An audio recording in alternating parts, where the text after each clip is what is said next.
Sound straight.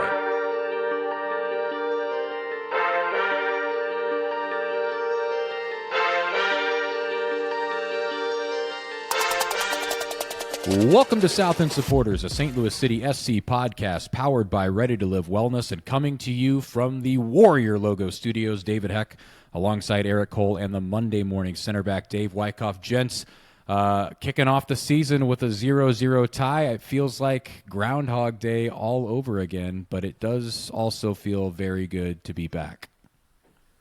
Yeah, Groundhog Day in the result, but I don't know, it was a weird feeling. I felt like the socials were very anti against the performance, but to me it was a good performance all around, just outside of the score line. But yeah, it's just interesting the way that whole first season, man, no draws, never happened, and then it's just that's all we can seem to do anymore. Yeah, a wise man once said a tie is like kissing your sister, and we puckered up again, just like last year.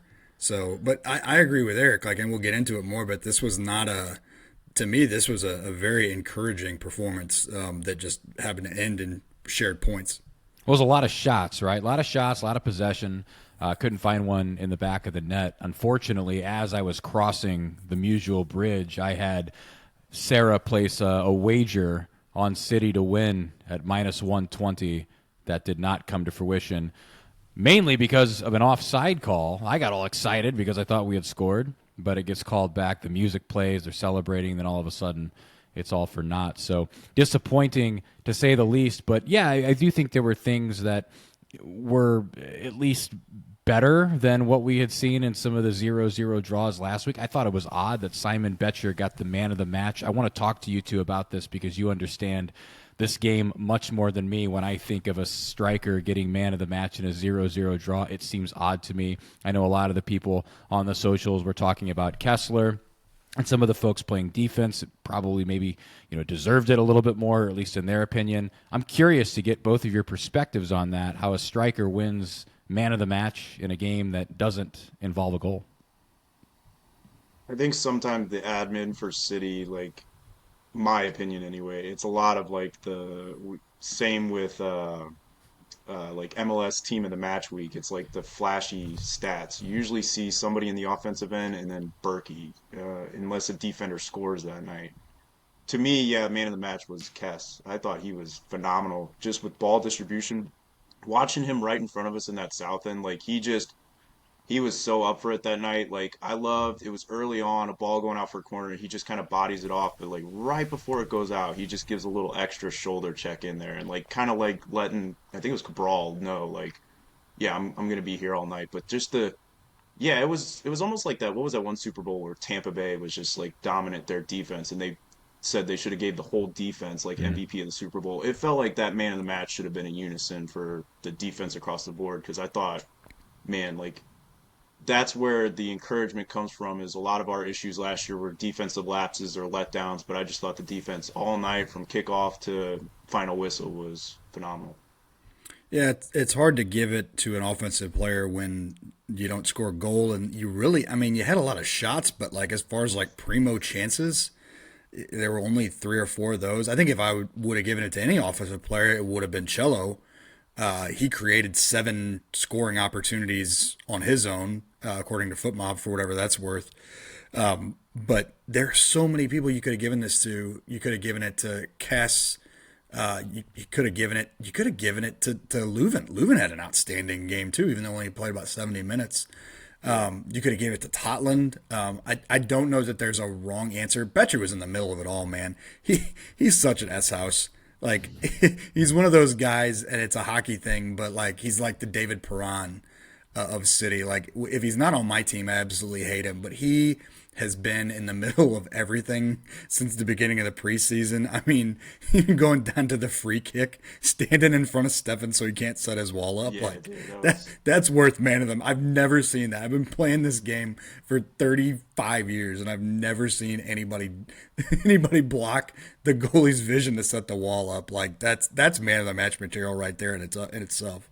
he's taking over for Stroud. He's that guy, if he's not on your team, you just like you hate him. You're like, dude, this I guy's such wouldn't. a. I mean, I Except a that lot of That was wasn't. people, what everybody was saying. a lot of people hated Stroud for Yeah, I being was on the gonna team as say well. like I wasn't a huge fan anyway. So no, yeah, I don't see anything wrong with giving it to Betcher though. Kessler had an outstanding game. I do agree with that. If I were to have a vote in this, which I suppose, Eric, I might have, I had to Oh, use the you do. City app. I probably would have voted for Kess, but Totland, Hebert, and Horn joined him on the back line. You had Watts, Yarrow, and Leuven with Hartle, Klaus, and then, of course, the aforementioned Betcher up top with Berkey, the mainstay, in goal. I was curious at the starting lineup. I want to get your perspective on both of it. I was interested that Chris Durkin wasn't out there. I was interested that Cedric Teuchert wasn't out there. What are your thoughts on what they put out as a starting 11? And would you have potentially gone a different direction? Well, I think for Toicher and Dirk, and it's a fitness issue. Um, I think from what Olaf was kind of talking about post game, like it seems like a lot of the guys are still trying to get up to like match fitness. Like he was talking about Leuven came off just from being exhausted. When he was talking about Morales, the limited minutes that he played, even though he looked great, he was saying, yeah, that's about all that his fitness can handle right now. So I think with like as far as Durkin and Toichert, that was more a fitness style, especially Durkin still coming back from injury.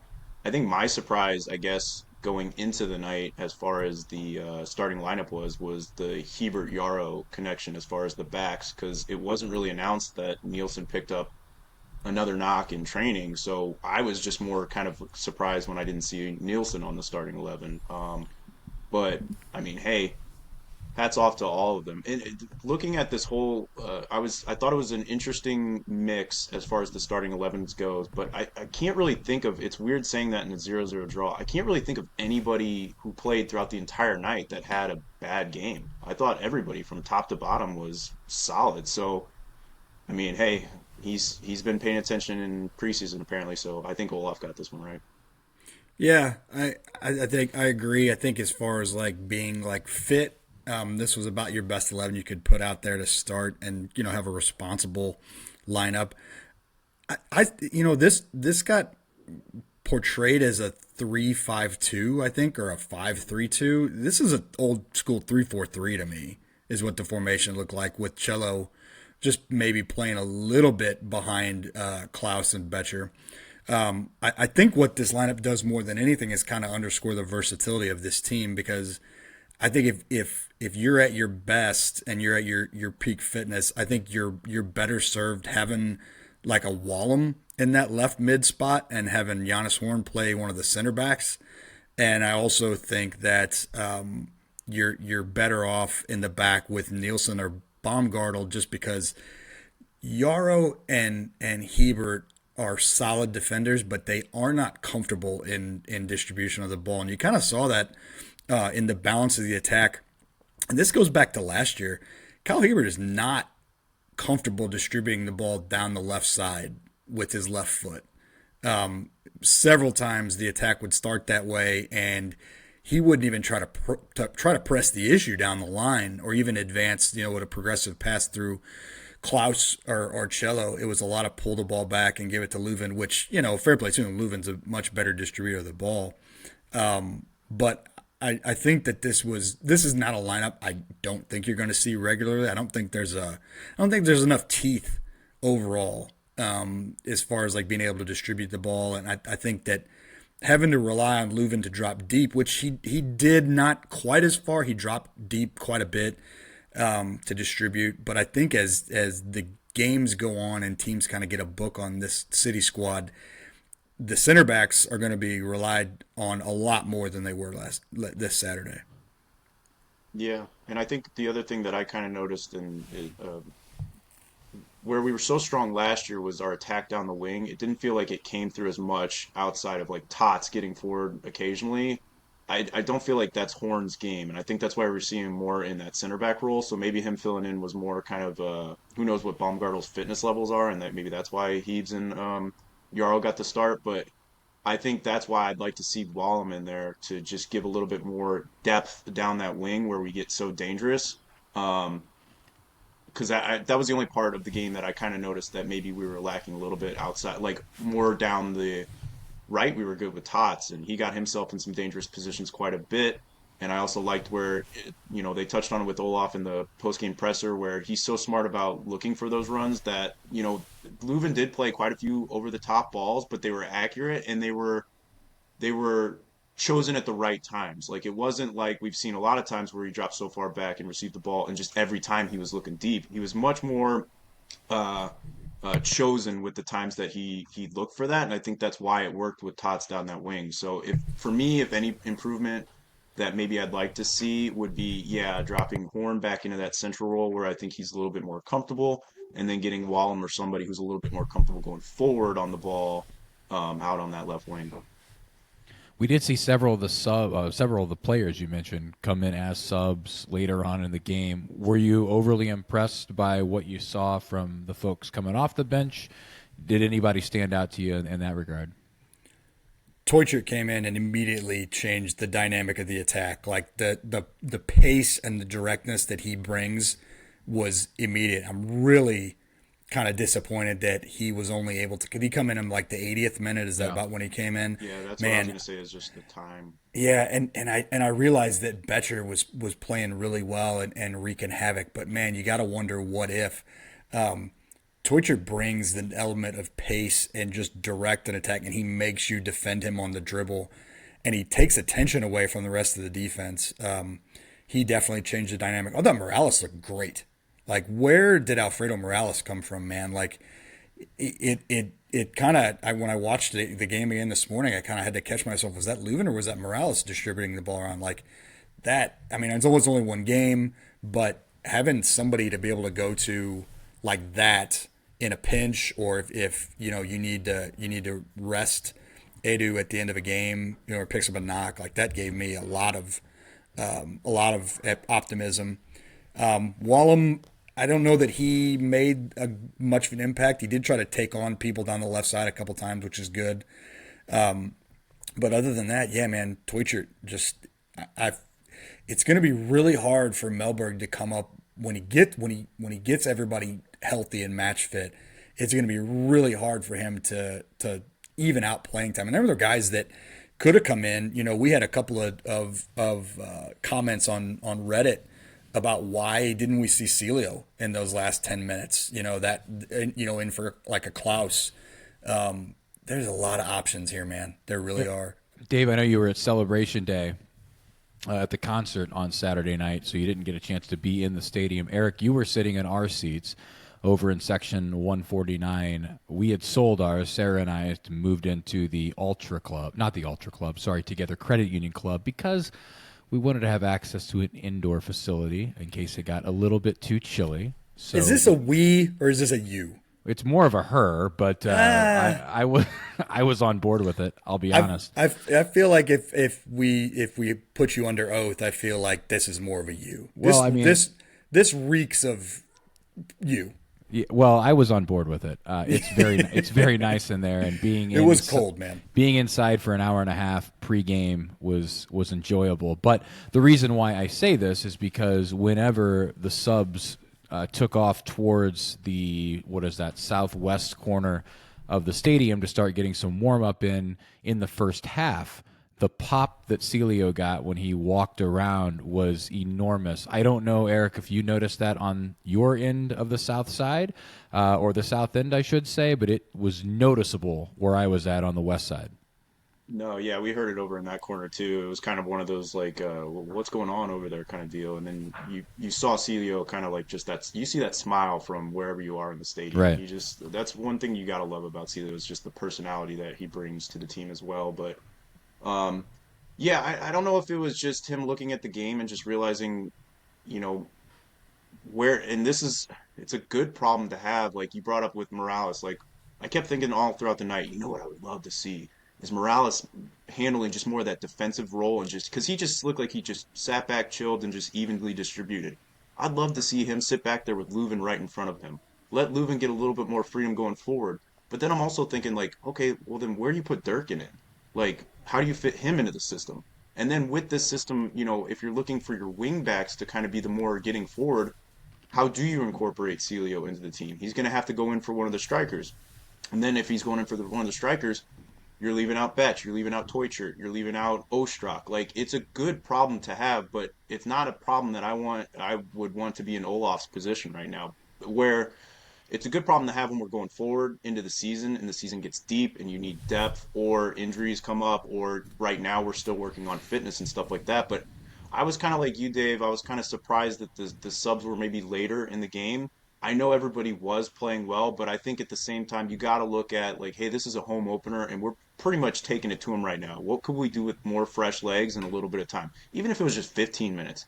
For some reason 10 just seems like there's nothing really to it's hard to really get It's hard to grow into a game in 10 minutes. Yeah. I think you need like a good 15 to 20. And to your point, Teutschert did come in and really like kind of turn things around and kind of change things up as far as how the game was flowing and everything like that. But yeah, I think we definitely heard. But going back to it all, to start it from the get go, who does opening better day better than City? How Dude, great was like the whole opening show, Coldplay playing, like that gave me chills because I think it was the South African World Cup, but that was the anthem song for that whole World Cup. So when that kicked on and all the light bracelets going, I was like so jazzed up, like the whole thing from start to beginning, the struts, everything, like opening day, just when from the get off was amazing. when we walked in and they gave us the wristbands, I immediately turned to Sarah. I said, "This is going to be something similar to what you would see at a Coldplay concert." Whatever your thoughts are on that band, I enjoy them. It's like one of my bucket list shows to go to because I think they put on such an incredible live performance.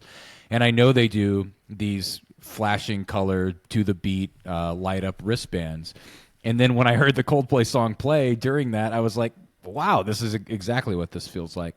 Very cool. I thought it was way better than holding a sign over your head because there's no visual that goes along with that in the moment, which they've done in years past. This was one of the coolest pregame moments, and I've been to a lot of opening days on the Cardinal side too. And what they do is incredible for sure, and it's just super nostalgic, and you get all the players coming back, all the Hall of Famers and the Clydesdales, and everybody's out in their cars.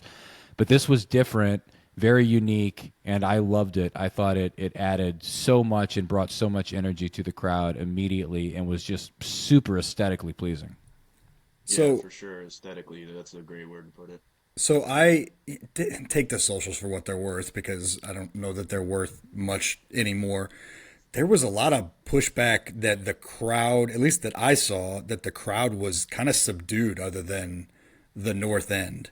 You talking about Good throughout the take, game? bad take Talking throughout about the throughout the game. game? I think there's a couple factors into that. I think a lot of it was the weather. I think a lot of people were more just trying to, stay warm but from where we were at on the south end, I felt like we still, you know, I think here's what I've picked up from the socials, and again, take it from what maybe I'm just seeing these particular ones, but like nobody's ever gonna be happy. No. We had a No, pretty good game. It no. was a 0-0, and you would have thought that like that was the last game of the season, and like Yep. everybody just. And then too, like we talked about this last episode where I said like if Klaus isn't being productive by the 60th minute, I thought Klaus was phenomenal that night. Like when He was rewatching that game, great. his balls on his what he was doing off the ball as well as his quick touch on the ball, like that's what we're talking about when he's playing in that role. The reason Betcher got so many opportunities that night is because of what Klaus was doing. But then you look and straight away statistics aren't there, and so you go to the socials and what is he doing? And so to me, I maybe it wasn't as hyped up as we've seen in the past, but I still thought, just like always, City Park brought it. I addressed this last week on the podcast that Klaus doesn't have to score goals to be productive because of his distribution, which I think is rare for a striker. In my minimal knowledge of this game, he is the least selfish striker you're gonna see. And when you've got a guy like Betcher that can score, and you've got Hartle who can score, and you've got Teutschert who can score, he can set these other guys up, and he does it very well. I noticed some of that too, and I don't pick up on things like you two do, but his distribution of the ball was spot on. I thought he played well. On the original point of the stadium being a bit subdued, there weren't 22.5 in the stadium. So, I mean, naturally, right, it's going to be a little quieter than it has been in years past, especially the last 2 opening days where I think it was pretty well full. There were pockets where there weren't a lot of people sitting in them, especially on the north, like the north end on the second level there. There were definitely some pockets there on the west side where I was sitting. First of all, I don't know if you guys have ever noticed this before, but the overhang drains down, and so there was snow that was melting on top of this overhang, and about two or three rows worth of people had gotten up and moved out and moved to different seats. And I think there were probably people sitting inside in the Ultra Club, and I know there were people sitting inside in the Together Credit Union Club where I was at. So I just think, there's a lot of contributing factors to it as to why it wasn't as loud. There weren't as many people in there making noise as there have been in the past. I thought it felt pretty good considering what the crowd was like. I'll tell you this much, too. When that goal went in, it sounded just as loud it was as loud. It ever has. It was loud. Yeah.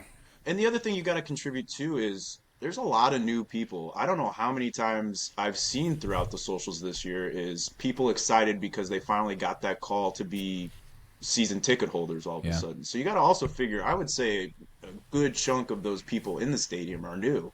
And they're, give them time to feel it out. Learn the chants and learn what goes on and everything like that. And be yourself. Learn you don't how have to go with all the chants. No, but you know what I'm saying. Like, if they want to chant, they need to know them.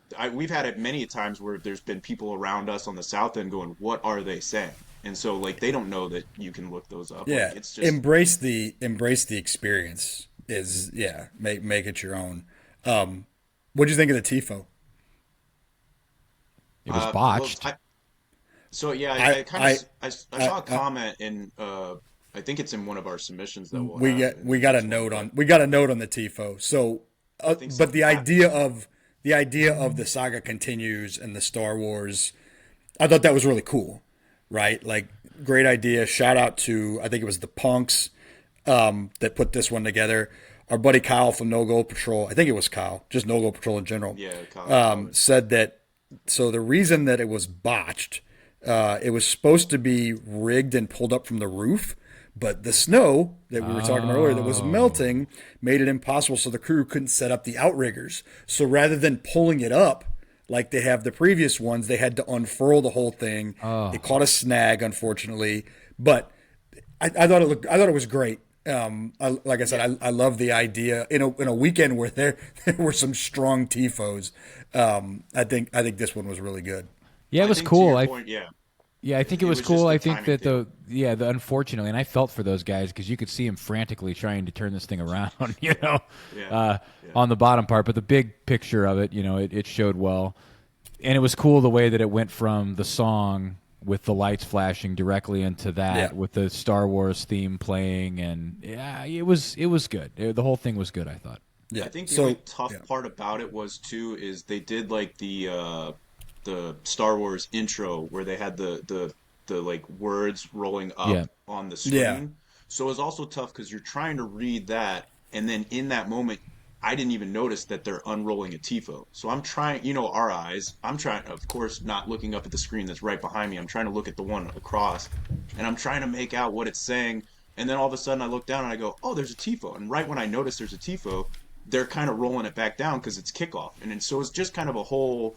You feel for them because you could tell, like, once I saw the picture of it, honestly, from my angle, I thought it was Klaus, the Olaf on there, because it was just so quick. The beard, you see the somewhat similar hair, but when I saw that screenshot, it did look pretty sweet, and the whole concept and everything. Final observations for me from the actual game, not necessarily the play on the field, but just things that I noticed in the game and then the overall experience, right? The grass, the pitch was as shaggy as it is going to be all year. I don't know if anybody paid really close attention to this. Did you get my text about this? On the broadcast? I texted you guys this before the game. I said, this grass looks different. I don't know what it is. It was long. That's what it was different about it. So they had the tarp on all week because of the ice and the snow. So it wasn't you could see like how it was like there were spots where you could tell it's just been laid down on a tarp. And then when I rewatched it back, I didn't really notice it as much in person, but rewatching it back on some of the corners, I was like, Jesus, that grass is long. Like, it was. And you could tell like the way the ball was moving, it was slow that night. but I can't don't anticipate it to be that. Plus, it's February. I mean, it's just Yeah, yeah. I think that the moment that I really noticed, and I had to go back and look and see how thick the grass was the Betcher had a head ball that I'm telling you, man, in June or July, that ball goes in the net. That was headed for the side netting, and it hit the grass inside the six and just died. It was like a 9-iron in the rough, man. But yeah, so shout out to them for getting the field ready after all the snow and ice. Another little just quirky observation. 3 minutes into the game, I don't know if you guys watched the TV broadcast back. Cello's unbuttoning the button. He hates it. You can already tell he hates the collar. I thought he was I thought he was unbuttoning it. No, I think he was buttoning. We're gonna have to go back to that. I have detailed notes that Cello's not a fan of the button. That makes two of us. Yeah, you and Cello. And then last note, just Colorado just did not bring it. And I was kind of just like, I get it, midweek match, beginning of the season. Colorado had nothing. They offered nothing. I'm not with that, because that same front four that they had last year destroyed us. And I think it was more City was on their game and shutting them down. Cabral last year, he looked like Ronaldo out there. Like, I hated seeing that, like, constantly brought up like it was a midweek game and all that. Like, I give them that, don't get me wrong, but like, we're all trying to get up to fitness and dealing with this type of stuff. They still had their full 11 that you would expect to be out there. Bassett, Mihalovic, Navarro, Cabral, like, they all could have brought it and took it to us. I think we just did such a great job that night on shutting them down. I want to ask one more question about this, and then I want to get into some food talk, Erik. It's a big part of the show. But does the 0-0 draw sting more because of how the team played and just how dominant City was? I mean, they really did at parts and like dominate this game. They looked way better than Colorado did at parts, at most of the game, in my opinion. Does it sting more that you can't score and you walk out with a 0-0 draw in a game that you really should have won big? I mean, you look at expected goals, 1.8 to 0.3. That's a pretty big difference. I don't understand that statistic, but it sounds good. But when you think about how the team performed, is that more frustrating, or are you looking ahead and just saying, you know what, they played really well, this is good for the future, they're going to continue to build upon that, and there's a bright outlook for the season? Because this felt like one you really kind of should have had 3 points based on the way they played throughout the game.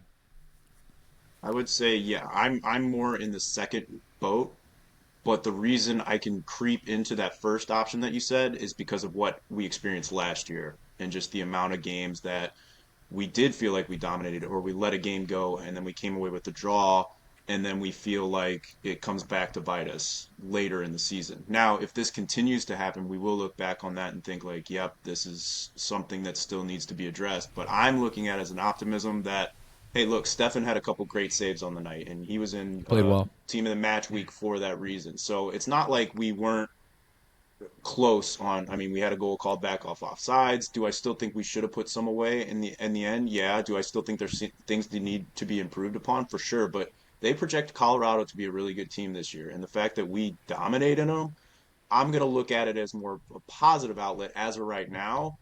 But if we start noticing things not changing, then I'm going to kind of be more on the ladder of thinking like, hey, we got to go back to the drawing board and start changing things early.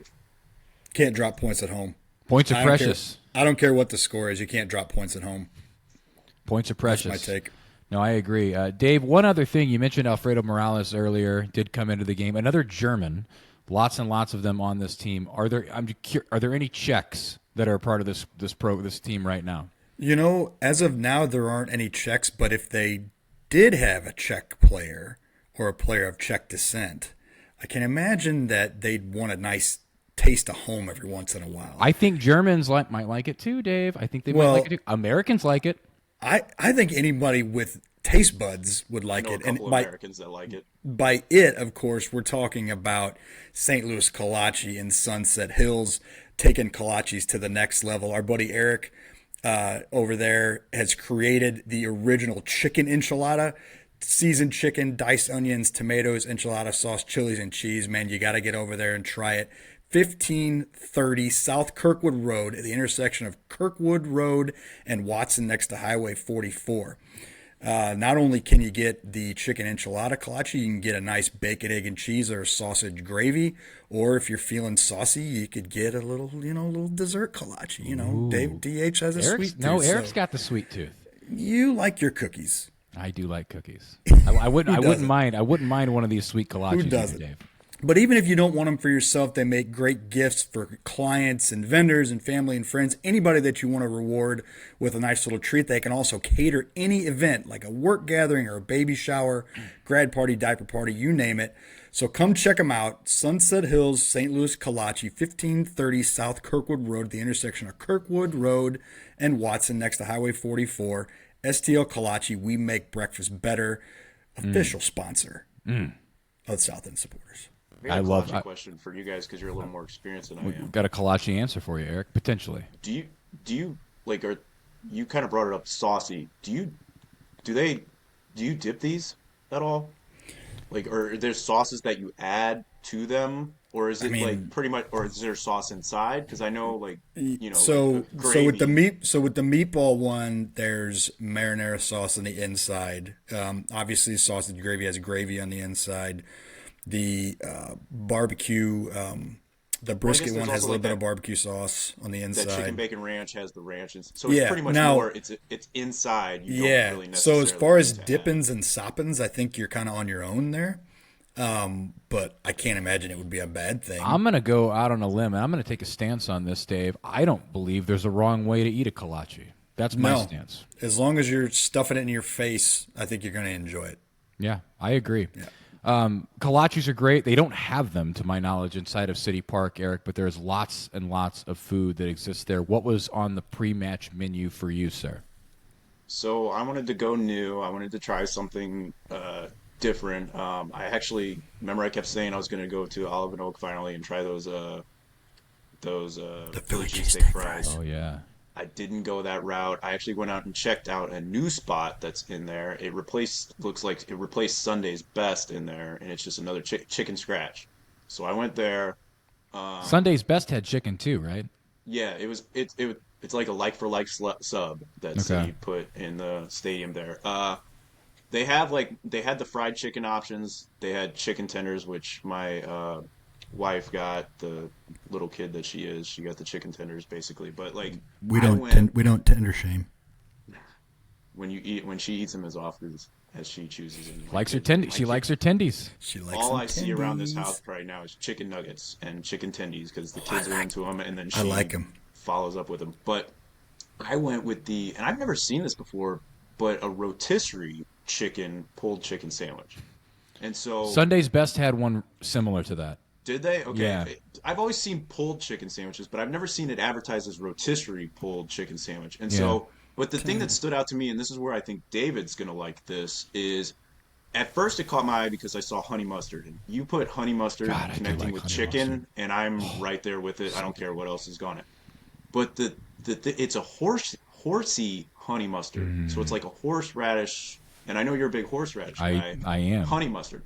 And I'm not big on horseradish, but I was worried that the horseradish would overflavor. It wasn't. It was a nice, even distribution of honey mustard in that. Solid sandwich. Came with fries. I think they're kind of. It almost seems like the fry consistency is pretty the same around the stadium. It was a good yield. Yeah, I thought it was a solid choice. We've had this segment for a while, just on the show, but we've started kind of promote. We're trying to get it official. Is a South End Slobs segment coming here? So we gave a little review, and maybe we'll be seeing it here in the future sometime. David, what did you do? I did not give a review. Now here's the thing, right? There are two dining options that exist inside of the Together Credit Union Club that you can't get if you don't have access to the club. So I wanted to make sure that I tried one of those instead because I wouldn't be able to do that typically throughout the year. There is Pasteria, which is a Italian restaurant, pizza place, I suppose, that is owned by Gerard Kraft, part of the Niche family of restaurants. Kraft is the chief flavor officer at Energizer / City Park. And then there's also a place in there called Brass Burger. And Brass Burger would be, my opinion, is the hidden gem of this entire stadium. We went there. Sarah got a cheeseburger, It was phenomenal. Like, I can't imagine a better burger in City Park than this one. There might be some other good ones. I know that we've talked about Farm Trucks. I know there's the Smash Burger place that exists on the North End that South End Stan likes so much. But What this style was of burger is it? really good. Is it smash or is it regular? It's regular, but they're not huge patties. So like a double is like normal. I don't know. It kind of was like, I don't want to compare it to anything else because it's just, I don't know. It's just very good. The cheese is super melted on it. Really, really good. The fries were amazing. Like, by far the best fries, I thought, in the stadium. And I got the chicken sandwich, and the chicken sandwich was ridiculously good. Fried chicken sandwich with a pickle reminded me of a larger Chick-fil-A sandwich because it had the pickle. The bun was great. Like, that place is amazing. If you have a chance to get into that club at some point, go there. You get $40 in food and beverage credit. Between the fries, one beer, a soda, and the two sandwiches, we were at $87. So we crushed right through the 40 a piece in like one meal. But it was like $7 out of pocket once it was all said and done. So we can't complain too much about it. Brass Burger, really, really good. Man, on a cold night, does anything like hit harder than some melted cheese though? Oh, Like, they melted were cheese great, dude. when you're cold in a stadium is just like a fire. They were great. Well, 0-0, City picks up 1 point at home, and we'll travel to San Diego next week, and we'll make sure to have a second episode where we do a match preview coming up later in the week. Before we break this week, though, we do have some news and notes to tell you about. Erik, please enlighten us this evening, sir. Yeah, we'll kick it off with I think the biggest news and notes out of them all is City made a deal with Philadelphia Union to send Indy Vassilev out to Philly. They received 1 million in GAM, and then there's 200 million, or excuse me, 200 million, 200,000 in possible add-ons. So reuniting with Coach Carnell out in Philly, Indy's going out that way. Uh, no real details as far as why. My biggest speculation, and we kind of touched on this earlier episode, is just probably playing time. I'm sure Indy, and I saw somebody bring this up, and this is actually a good point. Is he got that taste of international camp, and Poch came out and he's like, I'm looking for players that are playing regularly and showing me that they're playing in it, game in and game out throughout these weeks, and that's how I'm going to be making these selections on who I'm bringing on international duty. And, maybe Indy looked at that and the time that he was, looking at and figuring my best bet is to probably go somewhere else. And maybe, Lutz and all them figured, hey, his value's high. We don't want to let him go, but maybe it's the best for both parties in this instance. I know a lot of people were very upset, and I kind of brought this up with, Parker and just other people at Nowitzki. It's going to be tough these next couple of years seeing some of these inaugural guys leaving. But at the end of the day, Dave, you and I are used to this, and David too as well, just following other sports. At the end of the day, it is a business. And you have to also look at it as what's the best for the player as well. Indy, it wouldn't have been best for him to see him, not getting the minutes that he does deserve. He is the toughest part for me seeing him go is he just always gave his all and he always filled into any role that he ever needed. So that's where I think it's tough for a lot of us. And then just the personality that he brought along with it. But I think at the end, it is going to be a good deal that comes out for both people. Yeah. I think the number one thing that we need to remember is it doesn't matter what name's on the back of the jersey. It's this badge right here. That's the only thing that matters. So don't get too attached to anybody. Yeah, it does. I mean, especially for kids. Kids in particular tend to get attached more to players. I think that at this point in our lives, we're kind of so jaded by superstars having left. Most leave for the St. Louis areas when Pujols left. Like I was crushed, and that was 2012, so it's not like I was a kid, but that one crushed my spirit, I think, to the point where this doesn't really affect me anymore. Some of the hockey players that have left over the last couple of years have been a little bit of a bummer, but it's a business, and if he wasn't going to get the time, then he's better off going somewhere else. And, it is what it is. Wish the best of luck to him, and, hope that when they swing back around and play Philly that he doesn't come back to burn you. He did not feature in the squad on Saturday. That would have been a quick turnaround for him. So, yeah. Yeah, I don't know if he's there yet. So, but yeah, it's sucks anytime anybody leaves, but especially when it's a fan favorite like Indy, good dude. So Yep. we do wish him the best until he comes to St. Louis. Other interesting news I saw was Toychert is out. One of the reasons we thought maybe he was out a lot during the end of that preseason was because he was dealing with an injury. He was back in Germany working on getting his green card for the United States. So that's another great thing is just anytime you can free up another international spot for him doing that, it's a great deal. So hopefully that goes smoother than we've experienced with some other guys. I know they asked Hartle about that as well in a presser, but he said he hasn't given it any thought yet. He's got to talk with his family.